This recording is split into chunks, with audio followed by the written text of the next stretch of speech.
കൃപ നിറഞ്ഞ മറിയമേ, നിനക്ക് സമാധാനം. നമ്മുടെ കർത്താവ് നിന്നോടുകൂടെ. നീ സ്ത്രീകളിൽ അനുഗ്രഹിക്കപ്പെട്ടവളാകുന്നു. നിന്റെ ഉദരഫലമായ നമ്മുടെ കർത്താവ് യേശു മിശിഹ വാഴ്ത്തപ്പെട്ടവനാകുന്നു.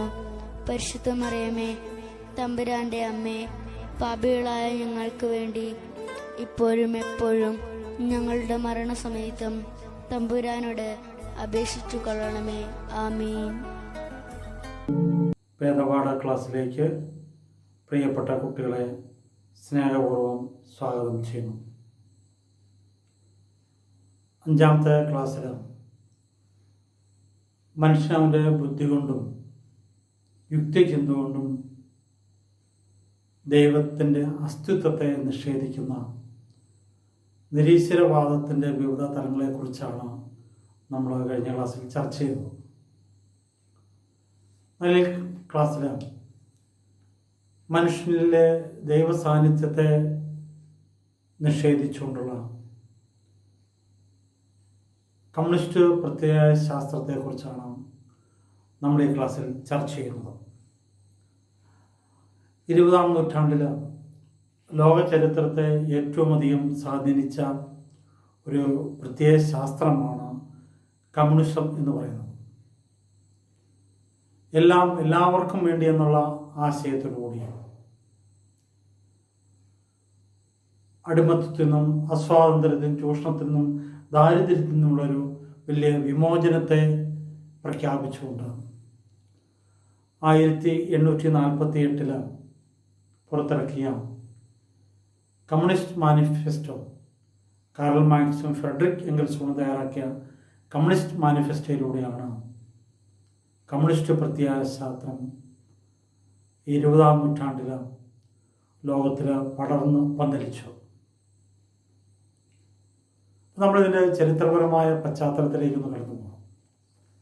ഏത് പ്രത്യയശാസ്ത്രങ്ങളും പുതിയ ചിന്താഗതികളും രൂപം കൊള്ളണമെങ്കിൽ ഉഴുതുമറിച്ചിടുന്ന ഒരു മണ്ണിൽ മാത്രമേ പുതിയ ഒരു കൃഷി ഇറക്കുവാൻ സാധിക്കുകയുള്ളൂ എന്ന് പറയുന്ന പോലെ 16ാം നൂറ്റാണ്ട് മുതൽ 20ാം നൂറ്റാണ്ട് വരെയുള്ള ഒരു കാലഘട്ടത്തിൻ്റെ ചരിത്രപരമായ പശ്ചാത്തലത്തിലേക്ക് നമ്മളൊന്ന് കടന്നിരുന്നു.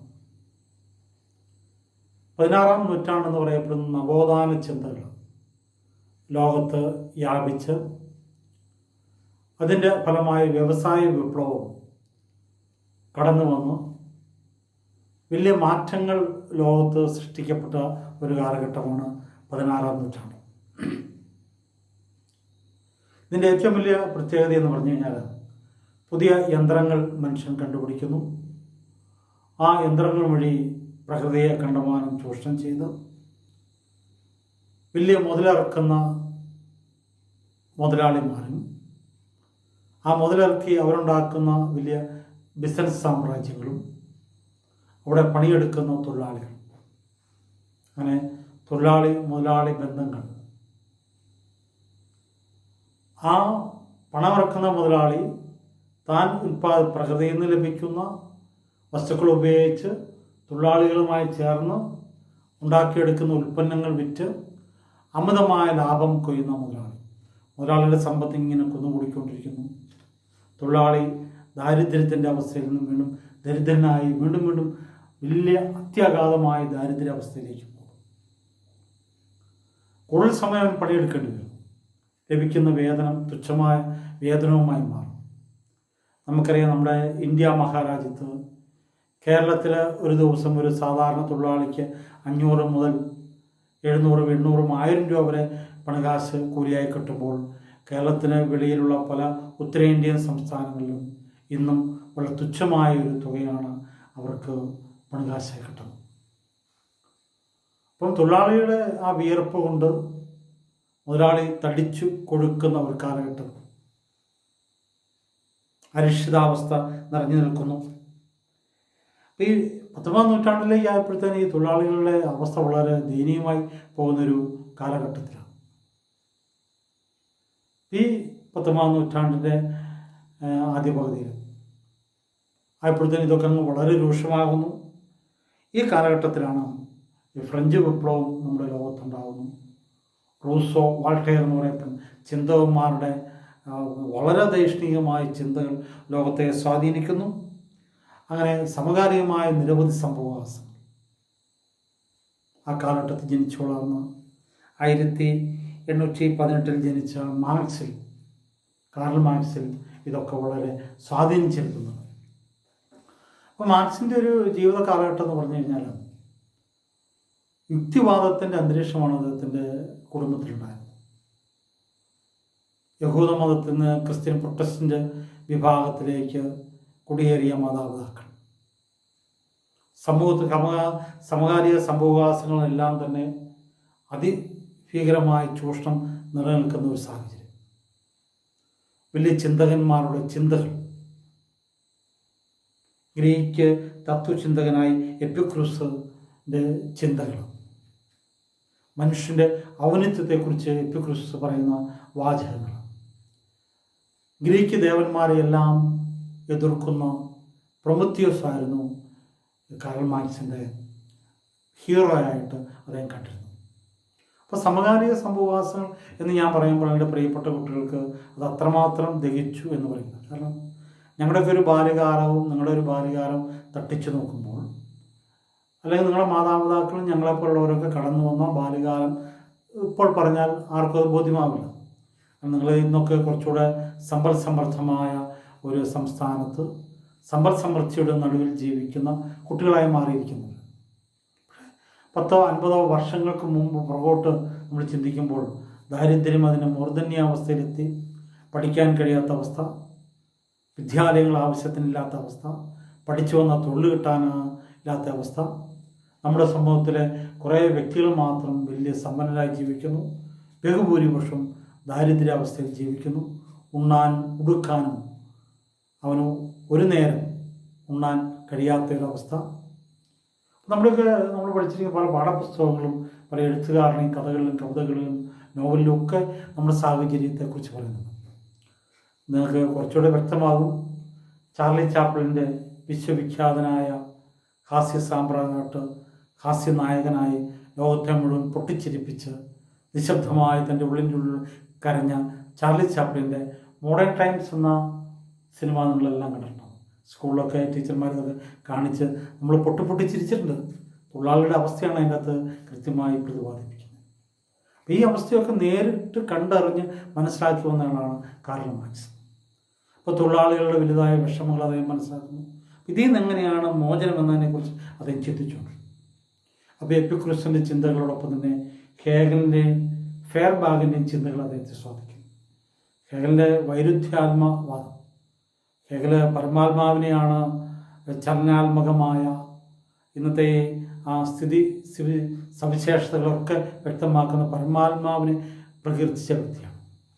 എന്നാലും ഹേഗൽ പറയുന്നുണ്ട്, ഈ ലോകത്തുണ്ടായിരിക്കുന്ന എല്ലാ മാറ്റങ്ങളും വിരുദ്ധമായ രണ്ട് ശക്തികൾ തമ്മിൽ ഏറ്റുമുട്ടിയപ്പോൾ ഉണ്ടായതാണ് പുതിയ ഒന്ന്.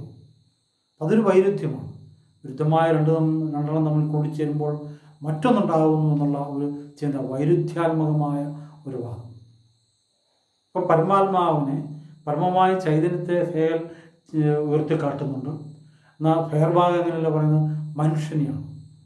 മനുഷ്യൻ അവൻ്റെ ആഗ്രഹങ്ങൾക്ക് വേണ്ടി സൃഷ്ടിച്ചാണ് ദൈവം.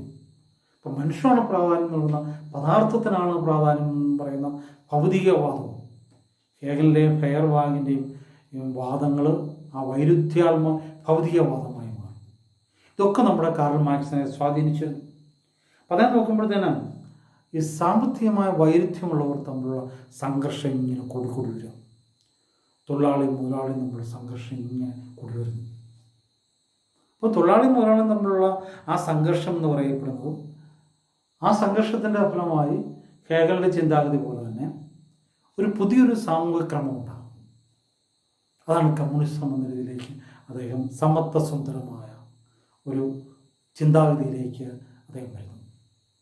കമ്മ്യൂണിസ്റ്റ് മാനിഫെസ്റ്റോയിൽ കമ്മ്യൂണിസ്റ്റിനെ നിർവചിക്കുന്ന കാര്യത്തിൽ ഫ്രെഡറിക് എംഗൽസുമായി ചേർന്ന് അതിനെക്കുറിച്ച് വിശദമാക്കുന്ന കാര്യത്തിലൊക്കെ ആ കാർൽ മാർക്സിനെ സ്വാധീനിച്ചത് 16-ാം നൂറ്റാണ്ട് മുതൽ 18-ാം നൂറ്റാണ്ട് കാലഘട്ടങ്ങളിലും അദ്ദേഹം ജനിച്ച കാലഘട്ടങ്ങളിലും അദ്ദേഹം മുൻകാലങ്ങളിൽ പഠിച്ച അറിവുകൾ, തൻ്റെ സമകാലിക ജീവിതത്തിൽ അദ്ദേഹം അനുഭവിച്ച യാതനകൾ, പ്രയാസങ്ങൾ, തൻ്റെ സമൂഹത്തിൽ ന്യൂനപക്ഷം എന്നും ദരിദ്രരായി ജീവിക്കുമ്പോൾ ഒരു ചെറിയ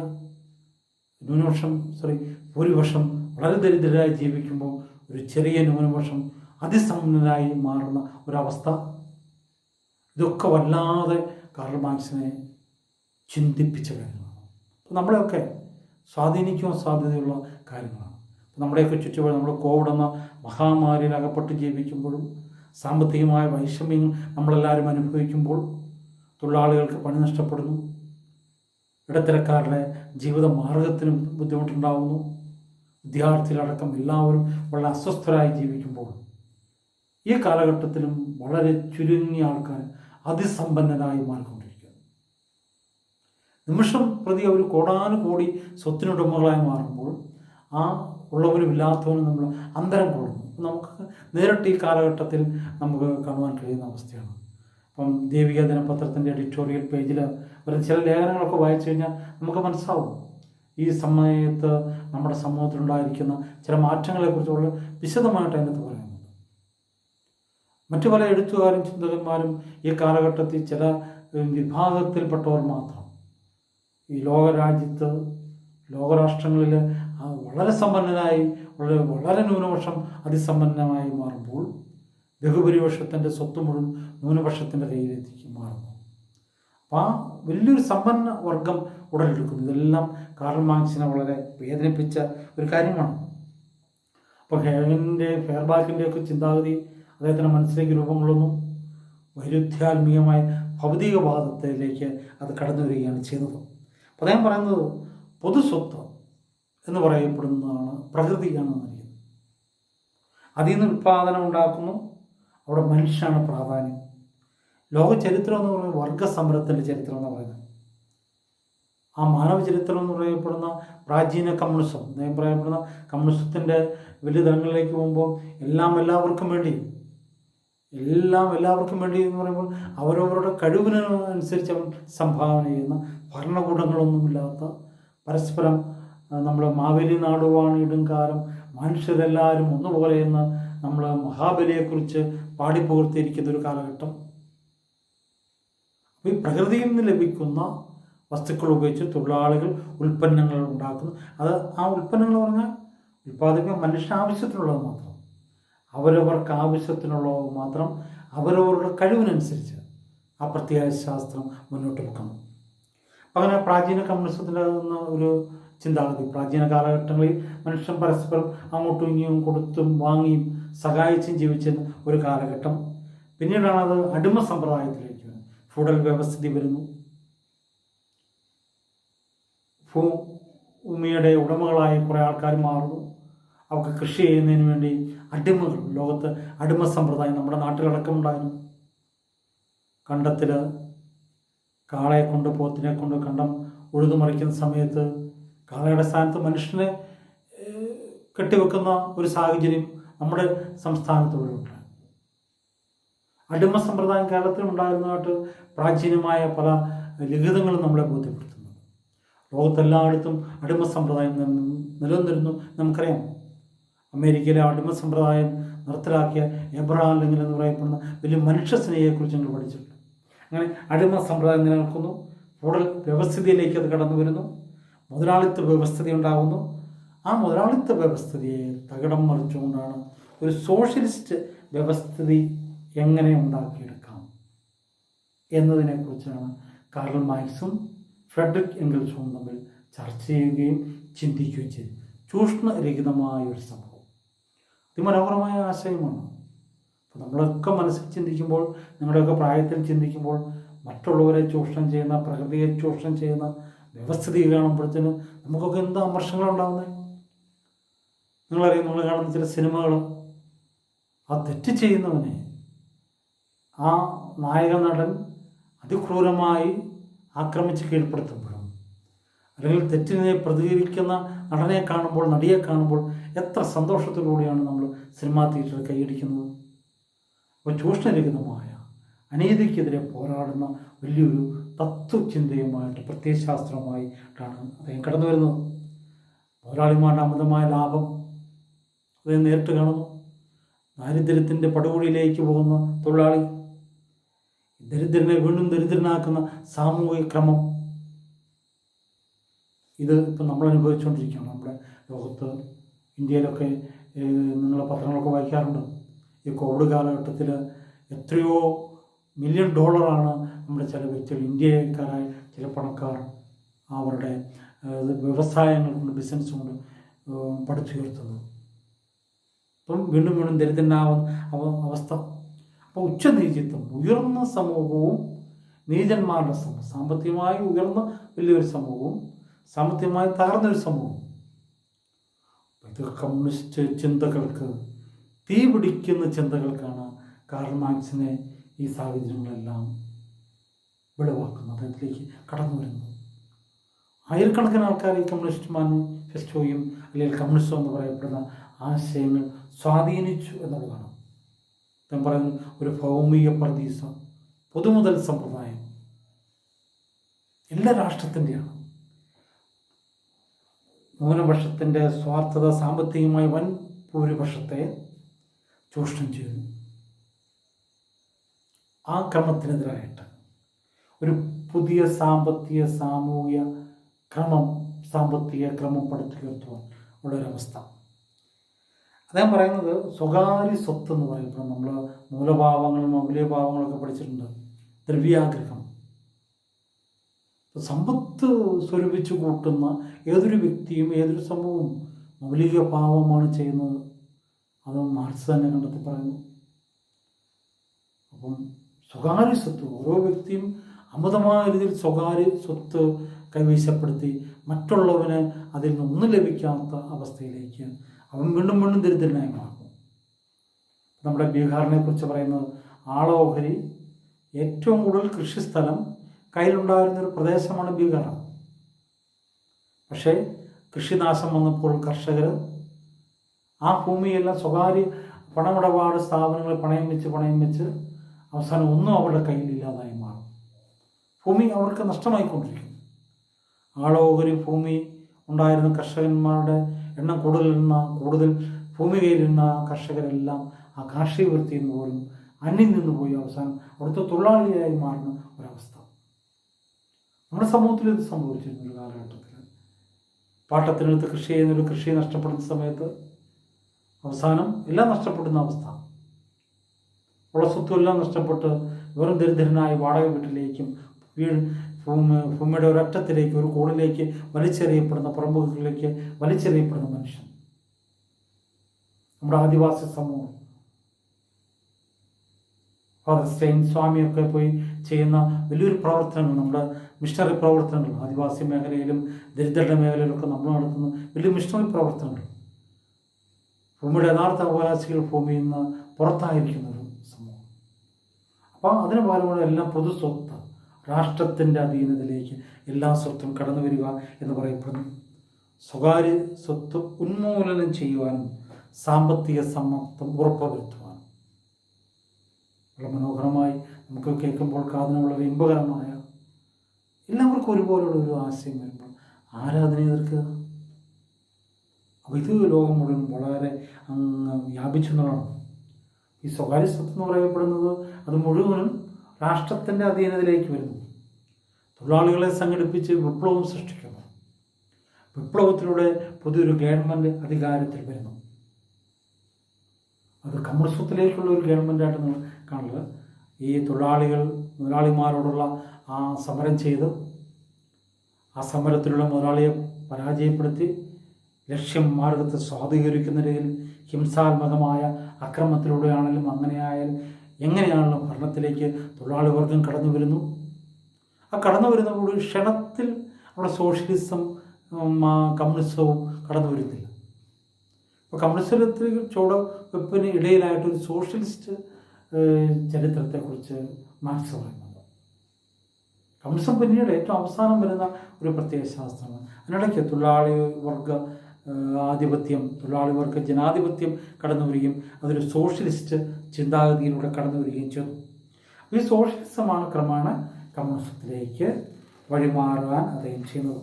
അപ്പോൾ കമ്മ്യൂണിസത്തിലേക്ക് എത്തുമ്പോഴത്തേന് ഒരു പൊതു ഉടമ സമ്പ്രദായം ഉണ്ടാകും. തൊഴിലാളി മുതലാളി അവിടെ ഇല്ല. ദരിദ്രനും സമ്പന്നനുമില്ല, എല്ലാം മനുഷ്യൻ മാത്രം. ആവശ്യത്തിന് മാത്രം ഉൽപ്പാദനം. നമ്മുടെയൊക്കെ സമൂഹത്തിൽ നമുക്കറിയാം, ആവശ്യത്തിലധികമാണ് ഉൽപ്പാദനം. പലപ്പോഴും നമ്മൾ കല്യാണ സദ്യക്കൊക്കെ പോകുമ്പോൾ പറയാം, ആവശ്യത്തിൽ കൂടുതൽ ഉണ്ടാക്കി അതെല്ലാം വേസ്റ്റായി പോകുന്നൊരവസ്ഥ. പല പരിപാടികളും അങ്ങനെയാണ്. നമ്മുടെയൊക്കെ പള്ളികളിലൊക്കെ പെരുന്നാളിലും മറ്റു പല ഉത്സവങ്ങളിലും ഒക്കെ നമ്മൾ കാണാറുണ്ട്. ആവശ്യത്തിലധികം ചിലവഴിക്കുന്ന അവസ്ഥ. അതല്ല ഇവിടെ ചെയ്യുന്നത്. ആവശ്യത്തിന് മാത്രം ഉൽപ്പാദനം. അത് പൊതുവിതരണ സംഭവം. നമ്മുടെ റേഷൻ കടകളിലൊക്കെ നമുക്കറിയാം, ഈ കോവിഡ് കാലഘട്ടത്തിൽ നമ്മുടെ സംസ്ഥാനത്ത് എല്ലാവർക്കും ഭക്ഷ്യക്കിറ്റ് റേഷൻ കട വഴി വിതരണം ചെയ്ത് നിങ്ങൾ കണ്ടിട്ടുണ്ടാകും. അപ്പോൾ ആദ്യമേ ദരിദ്രരായ ആൾക്കാരായിരുന്നു, അല്ലെങ്കിൽ സാമ്പത്തികമായി വളരെ പിന്നോക്കം നിൽക്കുന്നവരാണ് റേഷൻ കടയിലെ സാധനങ്ങൾ വാങ്ങിക്കൊണ്ടിരുന്നതെങ്കിൽ ഈ കോവിഡ് അതിനെ മാറ്റി ചിന്തിപ്പിക്കുകയും അത് ഉയർന്ന സാമ്പത്തിക സ്ഥിതിയുള്ളവരടക്കം ഈ പൊതുവിതരണ സമ്പ്രദായങ്ങളിൽ ചെന്ന് സാധനങ്ങൾ വാങ്ങുന്നതിനും ഈ കിറ്റ് വാങ്ങുന്നതിനൊക്കെ തയ്യാറാവുന്നു. അപ്പം അങ്ങനെ എല്ലാവരുടെയും പൊതുവിതരണ സമ്പ്രദായം. അപ്പം അതിൻ്റെ ഒരു ഏറ്റവും വലിയൊരു പ്രത്യേകതയാണ്, നമുക്കറിയുന്നത് സവോള എന്ന് പറയപ്പെടുന്ന നമ്മുടെയൊക്കെ ഭക്ഷ്യവസ്തുവിന് 70-80 രൂപ വിലയുള്ളപ്പോൾ പൊതുവിതരണ സമ്പ്രദായത്തിൽ സിവിൽ സപ്ലൈസ് ചെന്ന് നമുക്ക് 45 രൂപയ്ക്ക് കിട്ടുന്നു. അപ്പോൾ ഏതാണ്ട് ഈ ഇതുപോലുള്ള അമിത ലാഭം കൊയ്യുന്ന ആ പൊതു മാർക്കറ്റിലേക്കോ ആണ് നമ്മൾ പോകുന്നതോ പൊതുവിതരണ സമ്പ്രദായം നിലനിൽക്കുന്ന സിവിൽ സപ്ലൈസിലേക്കാണ് നമ്മൾ പോകുക? തീർച്ചയായും ജനം അങ്ങോട്ട്. അപ്പം റേഷൻ കട പോലുള്ള പൊതുവിതരണ സമ്പ്രദായം, പൊതു ഉടമ എന്ന് പറയപ്പെടുന്നത് ആ സർക്കാരാണ്, രാഷ്ട്രമാണ്. രാഷ്ട്രത്തിന് അധീനമായി നിൽക്കുന്നൊരവസ്ഥ. അപ്പോൾ നമ്മൾ ഉൽപ്പാദിപ്പിക്കുന്ന രാഷ്ട്രത്തിന് ഉൽപ്പാദിപ്പിച്ചു കൊടുക്കും, രാഷ്ട്രം അത് എല്ലാവർക്കും വേണ്ടി അത് വിതരണം ചെയ്യുന്നു എന്നുള്ളതാണ്. അപ്പം അങ്ങനൊരു അവസ്ഥയാണ് ഒരുവനും അവരുടെ മേൽ ഭരണം നടത്താത്ത, രാഷ്ട്രത്തിൻ്റെ മേലും മനുഷ്യൻ്റെ മേലും ഭരണം നടത്താത്ത ഒരു മനോഹരമായ രാജ്യം, ഒരു ചിന്ത. പ്രാചീന കമ്മ്യൂണിസത്തിൽ നിന്ന് അടിമ സമ്പ്രദായത്തിലൂടെ, ഫ്യൂഡൽ വ്യവസ്ഥിതിയിലൂടെ, മുതലാളിത്ത വ്യവസ്ഥിതിയിലൂടെ ഒക്കെ കടന്നു വന്നിട്ട് സോഷ്യലിസ്റ്റ് വ്യവസ്ഥിതിയിലൂടെ മുതലാളിമാരെ തൊഴിലാളി വർഗം, സർവസന്നാഹമായ തൊഴിലാളി വർഗം, ചൂഷിതരായിരുന്ന, ചൂഷണത്തിന് മാത്രം വിധേയപ്പെട്ടിരുന്ന തൊഴിലാളി വർഗം സമരം ചെയ്ത് മുതലാളി വർഗത്തെ പരാജയപ്പെടുത്തി അങ്ങനെ ഭരണകൂടത്തിന് മാറ്റമുണ്ടാക്കി സോഷ്യലിസ്റ്റ് വ്യവസ്ഥയുണ്ടാക്കുന്നു. ക്രമേണ ഇത് കമ്മ്യൂണിസ്റ്റ് ആശയമായി മാറുന്ന, കമ്മ്യൂണിസം എന്ന അതിമനോഹരമായ പ്രതിദിശയിലേക്ക് കടന്നു പോകുന്ന വലിയൊരു സങ്കല്പമാണ് കാറൽ മാർക്സ് കമ്മ്യൂണിസ്റ്റ് ആശയത്തിലൂടെ ഈ ലോകത്തിന് മുന്നിൽ അവതരിപ്പിച്ചത്. കിഴക്കൻ യൂറോപ്പിലെ അടക്കമുള്ള ലോകത്തിൽ 90-ലധികം രാജ്യങ്ങളാണ് ആ കാലഘട്ടത്തിൽ ഈ ആശയഗതിയോട് ചേർന്ന് നിന്നുകൊണ്ട് രാജ്യത്ത് മാറ്റങ്ങൾ വരുത്തി, വിപ്ലവമുണ്ടായി, സ്വായുധ സമരങ്ങൾ നടന്ന് അധികാരം പിടിച്ചെടുത്ത് രാജ്യത്ത് പുതിയ മാറ്റങ്ങളിലേക്ക് കടന്നു വരുന്നത്. പക്ഷേ 20-ാം നൂറ്റാണ്ടിൻ്റെ ആരംഭത്തിൽ ലോകത്തിൽ ആയിരക്കണക്കിന് ചെറുപ്പക്കാരികളെയും ചിന്തകന്മാരെയും ഒക്കെ സ്വാധീനിച്ച കമ്മ്യൂണിസം എന്ന് പറയപ്പെടുന്ന ആശയം 20-ാം നൂറ്റാണ്ടിൻ്റെ അവസാന കാലഘട്ടമാകുമ്പോൾ ലോകത്തിലെ ഏറ്റവും വലിയ കമ്മ്യൂണിസ്റ്റ് രാഷ്ട്രമായ സോവിയറ്റ് യൂണിയൻ്റെ തകർച്ചയോടുകൂടി ഗ്ലാസ്നോസ്റ്റും പെരിസ്ത്രോയിക്കും എന്ന് പറയപ്പെടുന്ന അന്നത്തെ സോവിയറ്റ് യൂണിയൻ്റെ പ്രസിഡന്റായ ഗോർബച്ചോവിൻ്റെ പുതിയ ആശയങ്ങളോടുകൂടി എല്ലാം തുറന്നിടുവാൻ കമ്മ്യൂണിസ്റ്റ് രാഷ്ട്രങ്ങളിൽ സംഭവിച്ചിരുന്നത്, അവിടെ നടക്കുന്നത് പുറം സമൂഹം അറിയുന്നില്ല. അപ്പോൾ എല്ലാവരും അറിയുന്ന രീതിയിലേക്ക് സ്വാതന്ത്ര്യമില്ലായ്മയുടെ സമയത്ത് സ്വാതന്ത്ര്യം നൽകി വന്നപ്പോഴത്തേന് അങ്ങനെ കിഴക്കൻ ജർമ്മനി അടക്കം, യൂഗോസ്ലാവിയ, ചെക്കോസ്ലാവിയ, റുമേനിയ അടക്കമുള്ള കിഴക്കൻ യൂറോപ്പിലെ നിരവധി രാജ്യങ്ങൾ, 90-ലധികം രാജ്യങ്ങളിൽ ജനങ്ങളെ ആശയായി ജനം കണ്ടിരുന്ന ഈ ആശയം, കമ്മ്യൂണിസം എന്ന ആശയം 20-ാം നൂറ്റാണ്ടിൻ്റെ അവസാനത്തിൽ 21-ാം നൂറ്റാണ്ടിൽ ആദ്യ ദശകത്തിലൂടെ കടന്നു പോകുമ്പോൾ ആ രാഷ്ട്രങ്ങളിൽ നിന്നെല്ലാം തന്നെ കമ്മ്യൂണിസത്തെ പിഴുതെറിയുന്ന കാഴ്ച കാണുന്നു. വളരെ സങ്കടകരമായ ഒരാശയത്തിനുണ്ടായ തകർച്ചയാണ്. ആശയത്തിലെ ചെരുതെച്ചുകളും പ്രയോഗത്തിലെ പാളിച്ചകളുമായിരിക്കാം ഒരുപക്ഷെ ഇതിനൊക്കെ സംഭവിക്കാൻ കാരണം. ആ കാലഘട്ടത്തിൽ അല്ല ആ ഭരണകൂടത്തിൻ്റെ കാലഘട്ടത്തിൽ ജനമനുഭവിച്ച അസ്വാതന്ത്ര്യം, അവൻ്റെ ഉള്ളിൽ കിടക്കുന്ന ദൈവിക ചിന്ത, നിരീശ്വരത്തിലൂടെയോ അല്ലെങ്കിൽ ദൈവസാന്നിധ്യമില്ലാതെ നടത്തിയ പല പ്രവർത്തനങ്ങൾ, അവൻ്റെ മനസ്സിൽ രൂപം കൊണ്ട വലിയ അമർഷം, മുതലാളിത്ത കാലഘട്ടത്തിൽ അവൻ അനുഭവിച്ചിരുന്ന അമർഷം മറ്റൊരു തലത്തിലേക്ക് അവനിലേക്ക് കടന്നു വരുന്നു. നിരീശ്വരവാദത്തിലൂടെയോ അല്ലെങ്കിൽ സ്വകാര്യ സ്വത്ത് ഇല്ലാതാക്കുന്നതിലൂടെയോ മനുഷ്യൻ്റെ ആക്രമ അല്ലെങ്കിൽ വിപ്ലവ ചിന്താഗതിയിലൂടെയോ ഒരു പുതിയ സാമൂഹിക ക്രമത്തെ സൃഷ്ടിക്കാമെന്നുള്ള ആ മാർക്സിൻ്റെ ചിന്തയും അല്ലെങ്കിൽ പിന്നീട് കടന്നു വന്നവർ ആ ചിന്താധാരയിൽ അല്ലെങ്കിൽ ആ പ്രത്യയ ശാസ്ത്രത്തിൽ വെള്ളം ചേർത്തോ എന്തോ ആ കമ്മ്യൂണിസം നമ്മുടെ സമൂഹത്തിൽ പരാജയപ്പെടുകയാണുണ്ട്. മണലിൽ പണിത് കൊട്ടാരം പോലെ ഒരു കാറ്റടിച്ചപ്പോഴത്തേന് ആ കൊട്ടാരം തകർന്നു. ലോകത്തിലെ ആയിരക്കണക്കിന് ജനങ്ങളെ വേദനിപ്പിക്കുന്ന തരത്തിലേക്കാണ് ആ സംഭവം ആ കാലഘട്ടത്തിൽ ഉണ്ടായത്. ഇപ്പം കമ്മ്യൂണിസത്തിൻ്റെ ഉത്ഭവവും അല്ലെങ്കിൽ അത് നമ്മുടെ സമൂഹത്തിൽ ഇത്ര സ്വാധീനം ചെലുത്താൻ ഇടയായ സാഹചര്യം നമ്മൾ പലപ്പോഴും ചൈനയിലെ കമ്മ്യൂണിസത്തെക്കുറിച്ചൊക്കെ പറയുന്നുണ്ട്. ചൈനയിൽ അത് മുതലാളിത്ത സ്വഭാവമുള്ളൊരു കമ്മ്യൂണിസ്റ്റ് ശൈലിയാണ് ചൈനയെ പ്രവർത്തിക്കുന്നത്. ആ ശൈലിയല്ല കാർൽ മാർക്സ് തൻ്റെ കമ്മ്യൂണിസ്റ്റ് മാനിഫെസ്റ്റോയിലൂടെ നമ്മുടെ മുന്നിൽ അവതരിപ്പിച്ചത്. ചൂഷണരഹിതമായ മനോഹരമായൊരു പ്രഭാതവും മനോഹരമായൊരു ജീവിതവുമാണ് കമ്മ്യൂണിസം നമുക്ക് പ്രദാനം ചെയ്യാനായിട്ട് ആശയം മുന്നോട്ട് വെച്ചത്. ആശയത്തിലെ വികലമായ ചില തെറ്റുകളും ആശയം നടപ്പിലാക്കിയ പ്രായോഗിക തലത്തിൽ നടപ്പിലാക്കിയതിലുണ്ടായ ചില പാളിച്ചകൾ, അതൊക്കെയാണ് അതിൻ്റെ തകർച്ചയ്ക്ക് കാരണമായത്. ഒരു നിരീശ്വരവാദം അതിൽ കടന്നു. മനുഷ്യനെയാണ് അവിടെ പ്രാധാന്യം കൽപ്പിച്ചത്.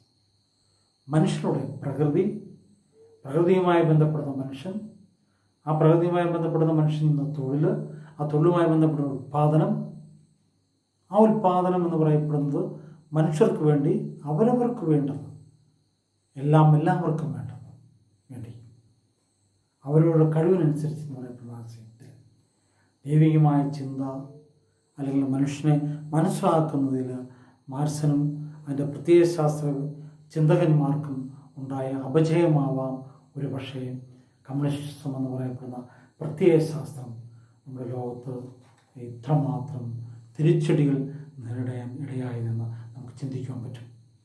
ഉള്ള ഗഹനമായ വിഷയമാണ്. നമ്മളൊക്കെ ഇന്ന് കാണുന്ന നമ്മുടെ സമൂഹത്തിലെ പല അനീതിക്കെതിരെ പോരാടുന്നവരാണ് നിങ്ങളെല്ലാവരും. അത് നമ്മുടെ പള്ളിയിലായാലും ശരി, സഭയിലായാലും ശരി, നമ്മുടെ വീട്ടിലായാലും ശരി, നിങ്ങളുടെ കോളേജിലായാലും ശരി, പൊതുസമൂഹത്തിലായാലും ശരി, നിങ്ങളുടെ ഈ പ്രായത്തിൽ അനീതികൾ കണ്ടാൽ ആ അനീതിക്ക് പ്രതികരിക്കുന്നവരാണ്. പ്രതികരിക്കേണ്ട പ്രായം തന്നെയാണ് നിങ്ങൾ പ്രതികരിക്കണം. പക്ഷെ അവിടെ ആശയ സംഹിത എന്ന് പറയുമ്പോൾ ദൈവത്തിൻ്റെ ഒരു സാന്നിധ്യത്തിലൂടെയാണ് ആ പ്രതിഷേധമെങ്കിൽ അതിൻ്റെ ഫലപ്രാപ്തി ഉള്ള പൂർണ്ണതയിൽ എത്തുമെന്ന കാര്യത്തിൽ യാതൊരു തർക്കവുമില്ല. വളരെ ഗഹനമായ ചിന്താഗതികളാണ് കമ്മ്യൂണിസ്റ്റ് ആശയം നമ്മുടെ മുന്നിലേക്ക് വെക്കുന്നത്. വഴിതെറ്റിപ്പോകാൻ സാധ്യത ഈ സമൂഹത്തിൽ നമുക്കെല്ലാവർക്കുമുണ്ട്. ആശയങ്ങളെ കണ്ടുകൊണ്ട് ആശയ സംവാദത്തിലാണ് നമ്മൾ പറയാറുണ്ട്. നിരീശ്വരവാദത്തെക്കുറിച്ച് നമ്മൾ പഠിച്ച് അവതരിപ്പിച്ചപ്പോഴും ആ ആശയത്തെ നമ്മൾ എതിർക്കുകയല്ലേ, ആശയം കൊണ്ട് നമ്മൾ എതിരിടുവാനും ആശയം കൊണ്ട് അതിനെ പരാജയപ്പെടുത്തുവാനും ശ്രമിക്കുകയാണ് ചെയ്യുന്നത്. ഈ ആശയത്തെയും അങ്ങനെ തന്നെ നമ്മുടേതായ ആശയങ്ങൾ കൊണ്ട് നമുക്കിതിനെ എതിരിടുവാനായിട്ട് കഴിയണം. അതുകൊണ്ട് തന്നെ ഇത് നല്ല ഗൗരവമായ വായനയും വേണ്ട ഭാഗമാണ് കമ്മ്യൂണിസ്റ്റ് എന്ന ആശയത്തെക്കുറിച്ച്. നിരവധി പുസ്തകങ്ങളുമായി ബന്ധപ്പെട്ട് നമ്മുടെ സമൂഹത്തിലുണ്ട്. സമൂഹത്തെ ഗൗരവമായി വിലയിരുത്തുവാനായിട്ട് നമുക്ക് സാധിക്കട്ടെ എന്ന് പ്രത്യേകമായി പ്രാർത്ഥിച്ചുകൊണ്ട് ദൈവം നിങ്ങളെല്ലാം സമർത്ഥമായി അനുഗ്രഹിക്കട്ടെ.